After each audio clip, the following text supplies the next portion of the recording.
Hello, everyone. Welcome for today daily prayer, the session that we use to be together, vibrating together, and to help contribute with our planet and our family, our homes. I'm glad that we're here once again. And today, to start, we're going to read a message from the book, Our Daily Bread. Was psychographed by Chico Xavier by the Spirit Emmanuel. And if you want to follow, it's chapter 138, titled, Let Us Heed This. For Christ sent me not to baptize, but to preach the gospel, not in the wisdom of words, lest the cross of Christ have been in vain. Paul. Generally speaking, while we are incarnate, we feel a vain pleasure in attracting as many people as possible to our way of thinking. Invariably, we are good preachers and are eminently deft at coming up with reasoning that overwhelms the points of view of those who cannot understand us in the current circumstances of the struggle. At our first small triumph, we get busy consulting the holy books, not to acquire more enlightenment, but with the objective of investigating the human letters of the divine scriptures, seeking to point out the weak arguments of our opponents. If we are Roman Catholics, we insist on our friends going to Mass and receiving the physical sacraments. If we are adherents of the Reformed churches, we expect them to participate in the worship service. And if we are Spiritists, we seek to increase their number of sessions of communication with the invisible plane.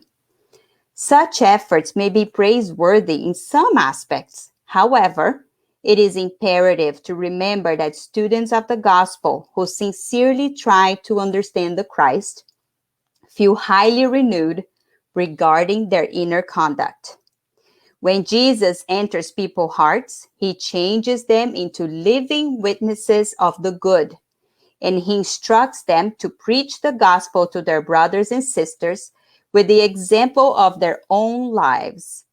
Once they comprehend Jesus, they do not stop purely and simply with impressive words. They live in accordance with the Master, exemplifying the work and the love that illumine life so that the glory of the cross will not have been in vain. So Emmanuel is telling us that first of all, our examples are our own actions. What we have really comprehended from Jesus' teachings comes from our heart. So we can be talking, and having external actions, but truly what matters is how we're living our lives on a daily basis. And this is so critical for us because in times that we're living a lot of inequality, right? Jesus is saying we can't just be words. We have to put into our daily actions. That matters a lot. The examples that we're demonstrating is what's going to be carried by our children, by the people we work with. So it is time for us to stop just preaching and let us really exercise and feel Jesus' teachings. So with that in mind, friends, let us prepare for our prayer. And we always use music to help us, be in higher vibrations. So let us get ready over here.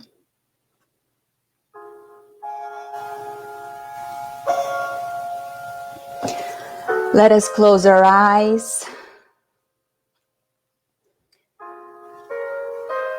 and imagine that the good spirits have come into your house at this moment. They are visiting you and your family to treat you, to apply the passes,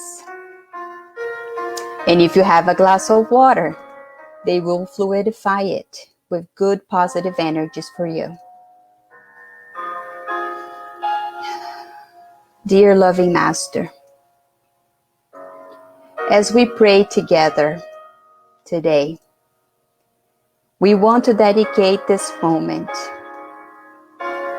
to the reflections of equality. Master, we recognize that we are privileged in so many ways.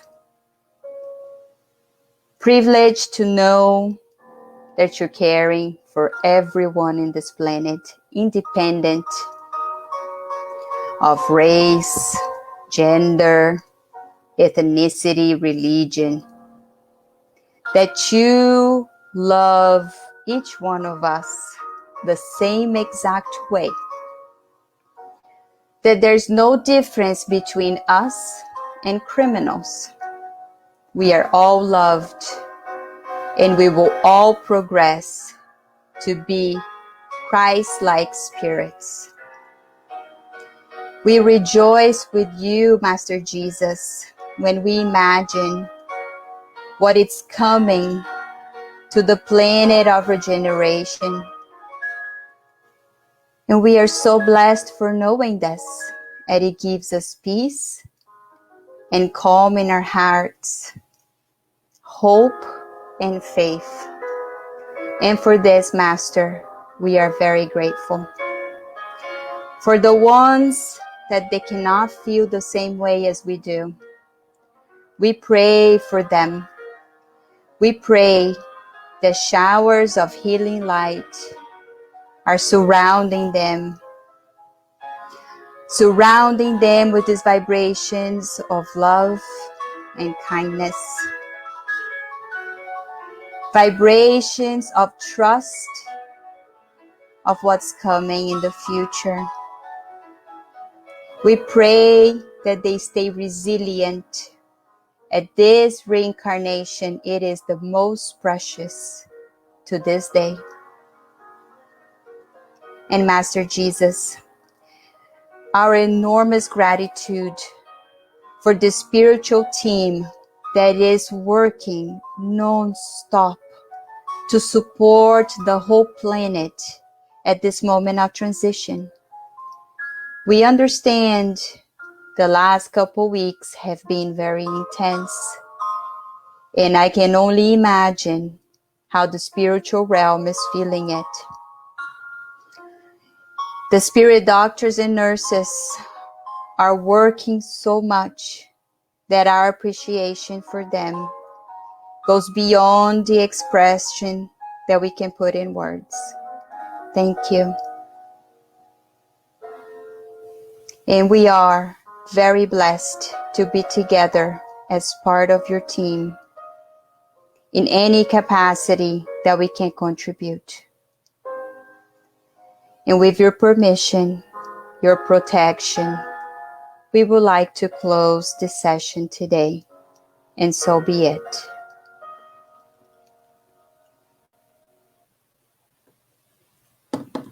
Friends, thank you so much for being here together, and I hope you keep joining every day at 6 o'clock, praying with the team from Kardec Radio, the Spiritus Society of Virginia, the Spiritus Society of DC. We have to continue in this positive current. I understand, the states are starting to open. It's summer, it's beautiful, but there's still a much needed, collaboration that we have to do. So we count on you, the spirit mentors, the spiritual team, and Jesus counts on all of us to continue participating, vibrating more and more and more. And if you're interested in more studying, there's so much happening on Kardec Radio. Look it up. And we're also studying the book Good News, fantastic book. We're studying on Sundays at 11 a.m. Eastern Time. You want more information, go on the website on the Spiritist Society of Virginia. It's a live class. We do it over Zoom. So please join us so we can keep growing together. Many blessings. I hope you have a beautiful end of the Saturday, and we'll see you next time. Bye-bye.